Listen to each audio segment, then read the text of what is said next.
Hey everyone, so I'm making this video today because I've noticed a few people on the gsx650f page have had this issue recently. That issue being the fuel filter clogging up and causing a lack of power or cutting out of RPM at around 6,000.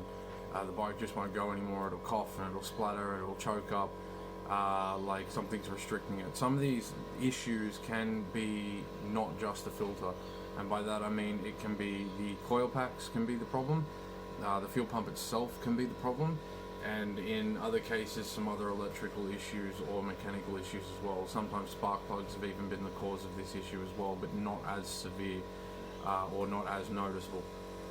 So one of the main reasons why the filter can get clogged up or be restricted is because of the type of fuel you use or where you get your fuel from.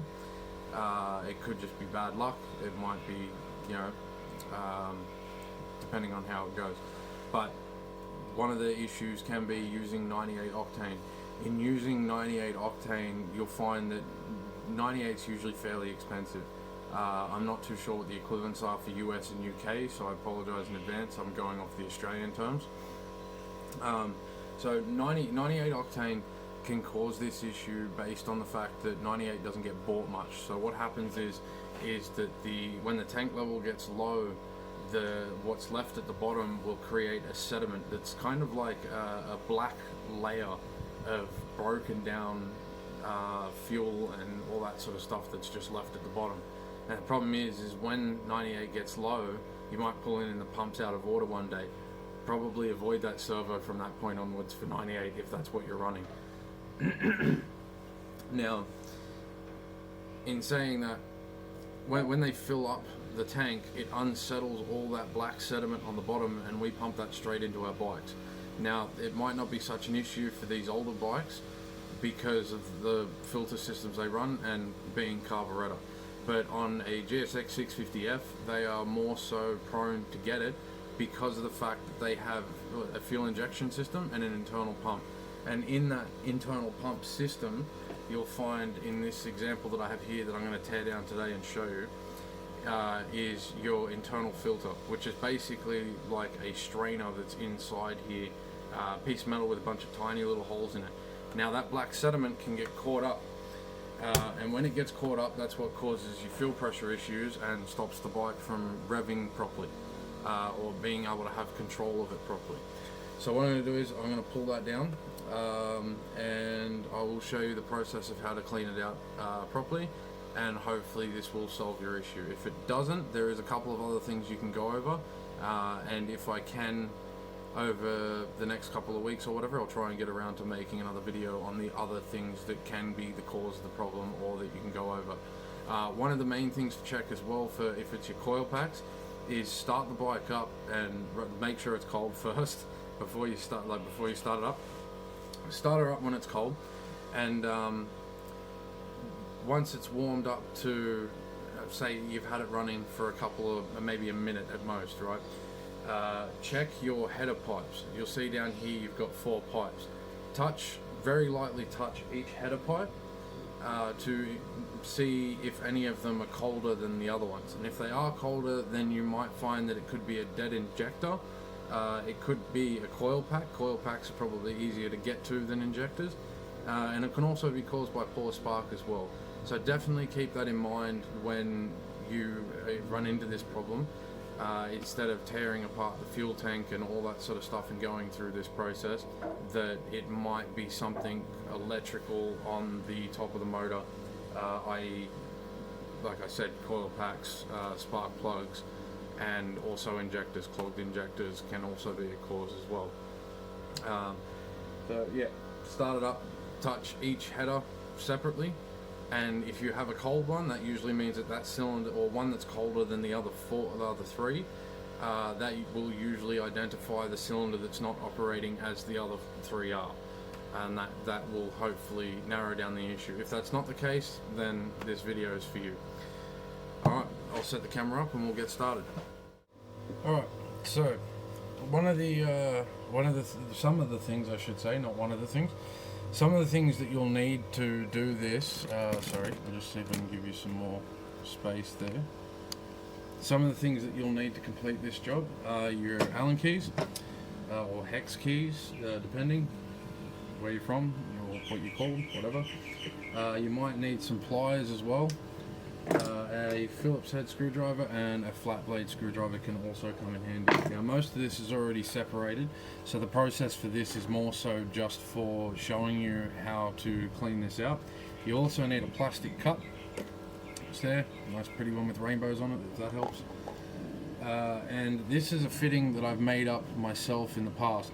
Now this isn't entirely a necessary thing to have. All it is it's a pen, some I believe, nope, I can't remember. I don't remember exactly what size this is, which is a shame. If I do remember, I'll put it in the comments below, or if I can find out, I'll check or whatever. And then yeah, so fuel safe hose, a pen, like the cylinder of a pen fits perfectly inside this, and then there's some shitty electrical tape, and then some heat shrink for the plastic nozzle that comes with a can of carburetor cleaner, which is the most important thing that you'll need out of all, and that is, I don't know if I can show the label, so carburetor cleaner, right? So, and that's that plastic nozzle that attaches to, sorry, got gloves on to try and protect my hands. Sometimes it's not always the best approach. So that just goes in like so. Right, now the disassembly of your fuel pump system. This will be bolted onto the tank with 5 Allen key bolts. So undo them and slowly remove this assembly. There will be a plug in this section here for the power to your fuel pump. So you'll unplug that before you can pull the complete system out. If need be, I will go over and do a full review or full redo of this video on my 650 and pull it down just to show you the full process. But just for the time being, because I have a spare one, I figured that I would do the process again. So this up here, you'll have 2 screws, which are these ones here, some little tiny plates, if I can show you. These plates sit on the side just here underneath this cap after you undo the tiny screws that are in there. So that cap pops off. This one, again, very poor condition. That's what's left of the filter. So be sure to change these regularly. If you don't know whether or not yours has been replaced before, maybe pull this off and check anyway, just to double check and see, make sure that everything's all good, because this one has been left for a very long time and is downright nasty.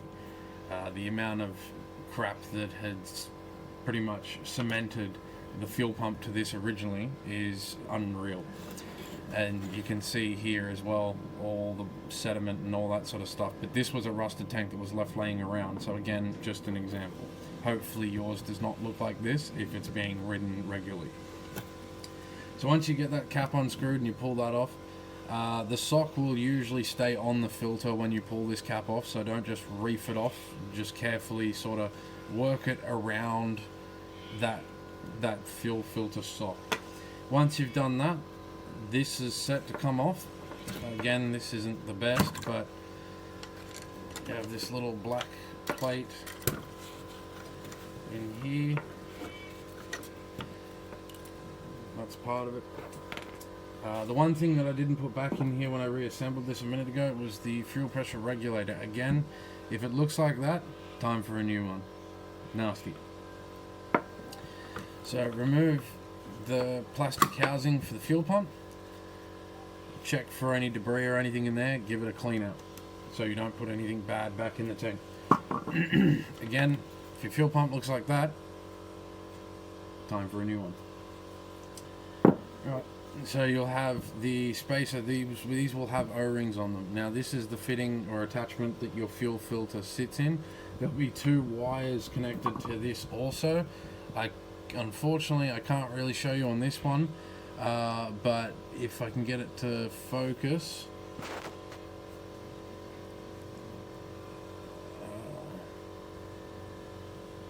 No, righto, it's not focusing.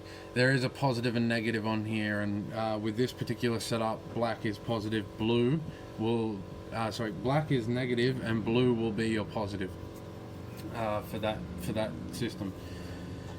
So, the part that we actually want access to is this here, and there will be a seal on this that sits quite tight. So what I find is best to do, sorry, I was just getting in the way there. What I find is best to do is to get maybe a long flat blade screwdriver like so, gently sort of get underneath here and hold the fitting in place, because that seal will be tight, and when you push down on this, it bends the pipe with it. So you just hold that there and push that down like so, and that will separate your filter assembly away from the main pipe line. Hopefully you shouldn't break anything at all, because replacing these entire systems are not cheap, and that's kind of the downfall. If you take this to a mechanic, they will just replace this entire unit because it's the only way you can get a new filter, and you don't want to be doing that every time you pick up a bad batch of fuel, that's for sure. So once we have that filter off, I'm just going to pop this down here for the moment.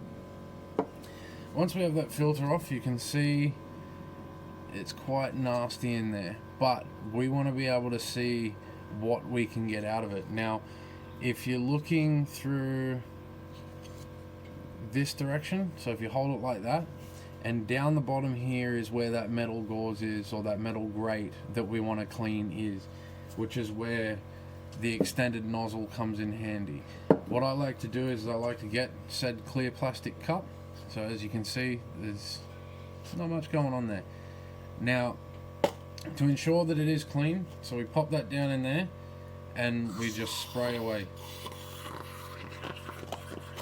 Do it into the cup if you can.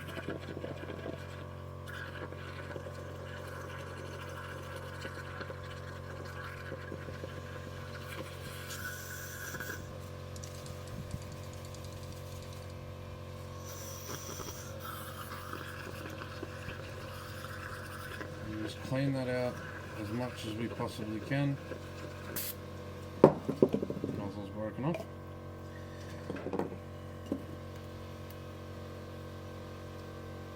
Good job. Well, I tried covering the label before, but there it is. Okay. And also you want to spin it around as well and get into this back one just here, just to reverse flush it. So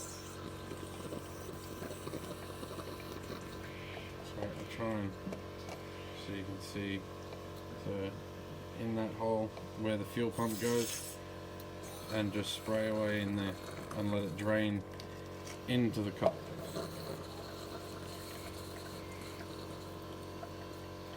Do this a couple of times until you think that it's sort of cleaned out, I suppose. You can repeat this process. What I like to do when this becomes a major issue is repeat this process until so get a couple of these plastic cups and continue the process until you get a clear cup with no sediment left in it from the filter. Now the reason I have this fitting is because that fitting fits in here on that main line, so we pop that in. You can see there the nozzle goes through there. Attach that to the can, and then we can sit the can sit the filter assembly into the cup like so, and it will start to drain into the cup.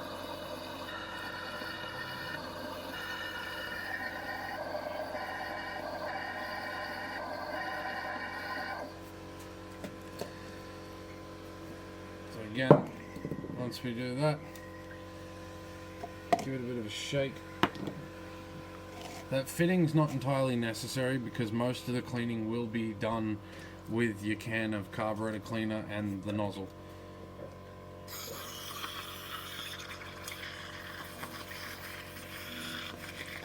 Just move it around in there. Make sure you try and get to as many places as you can.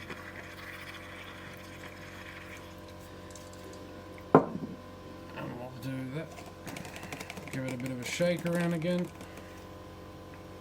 get all the excess out, and then just leave that to sit for about 5 minutes or so to let all the carburetor cleaner. The reason I like to use carburetor cleaner over anything else, or carby throttle body cleaner, is because it evaporates. So you can just let it sit and it'll evaporate over time.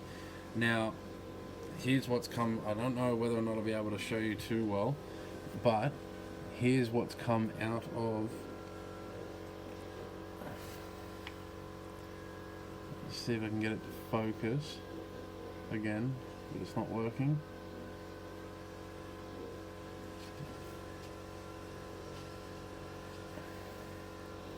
See the sediment moving in the bottom there. All that's what come out of it, and that's what stops your fuel system from being able to deliver the fuel that it needs to deliver, or that the injectors are asking for. So it can be quite the issue. So yeah, so once we've cleaned all that, we go through the reassembly process. So we get our filter, sit her up like that, and we pop the filter back on first. Like I said, there'll be an O-ring around this fitting just here that will slot inside that. You may need to press or hold against this to get it back on. Be sure not to bend them like this one clearly is, because it's such a pain in the backside. Then we'll have our fuel pressure regulator. The fuel pressure regulator will pop back in there. Following that, we'll have our fitting, again, O-ring here on this side and O-ring in here on this side. And that's what that looks like.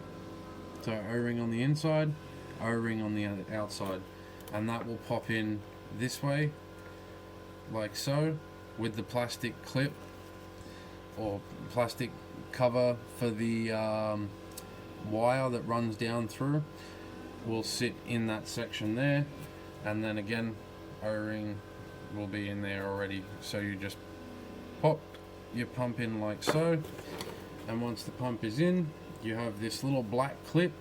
And I'll see if I can get this in.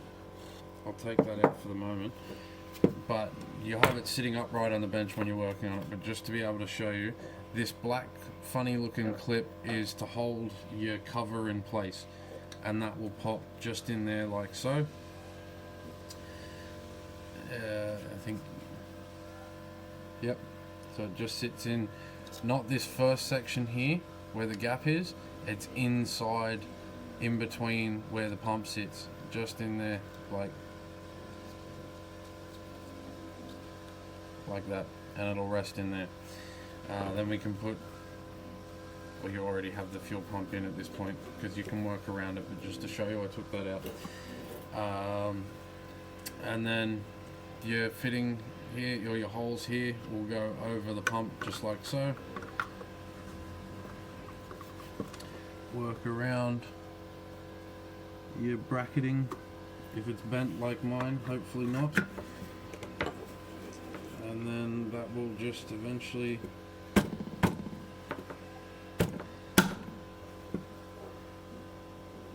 this is a terrible example because this thing's incredibly old in terrible condition. Yep, there we go. Right, now we have that back in one piece. You get your little washer I was showing you earlier, the square washer. It just sits in there like so. Do the same to the other side, just like that, and there like that. And we pop our filter sock back. So this sock will attach to the pump first, and again you just work everything else around it. And then once you've done that, you can pop your screws back in. Working with these silly gloves is great fun. Phillips head screwdriver or flat blade. There is holes for the flat blade, so that's fine as well. And like that. And that one is so stripped that I might actually need a float blade.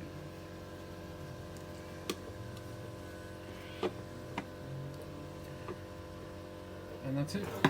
The fuel assembly is back in. You can work that back into the pump. Do up your 5 bolts again. Now when you do this, much like changing a tire on a car, you've got 5 patterns. So 1, 2, 3, 4, 5. Right? And you just slowly hand tighten them first. Once the assembly's on, make sure that the seal that is in the tank hasn't popped out of its recessed area. To ensure that this seals again properly, because you don't want to flip your tank upside down and you're leaking fuel all over your motor. So pop this in, hand tighten all your 5 bolts, and then use your Allen key, because they should be an Allen key fitting. If somebody's mucked around with this before and changed it, you'll find hex heads or a multitude of different bolts and stuff like that, like I found on this one with the broken tank.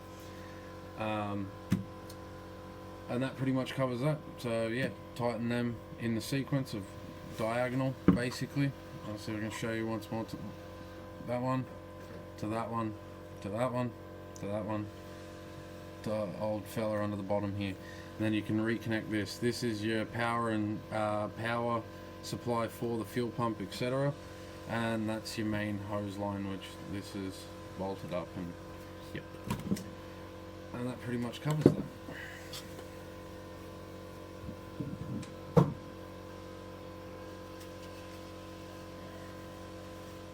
How you clean out the filter assembly, and hopefully that has resolved your issue that you've had.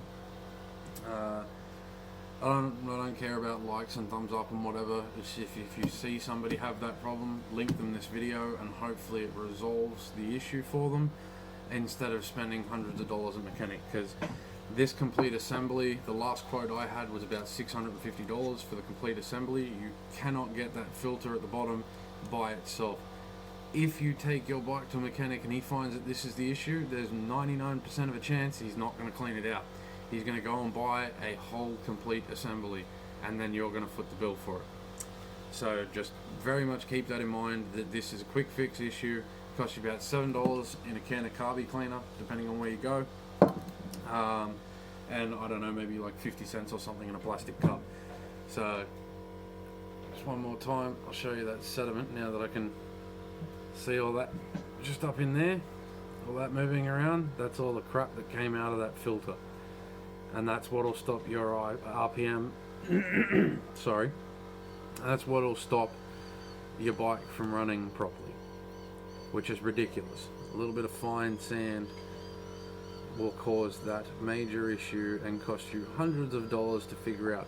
The other thing to mention as well is that when you do that, I would recommend dropping the fuel that is remaining in the tank. Check the tank for the black flakes that I'm talking about, the black flakes that look like this, and also the ones that you'll find, that's the other thing I should probably mention as well, is when you do clean your in-tank filter, be sure to give this a bit of a spray as well, and make sure that there's nothing floating around in it too much. It's not causing too much of a problem. Because if you clean this out at the bottom, then this can still have residue and stuff left in it, or black flakes and etc., and clog this up again. This is a process that you may have to repeat a couple of times, I will mention that, and it can be quite annoying, but the job can also be done in about 35 minutes, maybe 40 minutes. I did have one of the other members from the club come around earlier, and I showed him how to do it, which sparked the idea of making this video so everybody else can do it themselves as well. Sorry to the mechanics if I'm costing you any money, but $7 is a much better option over $700 plus labor and time.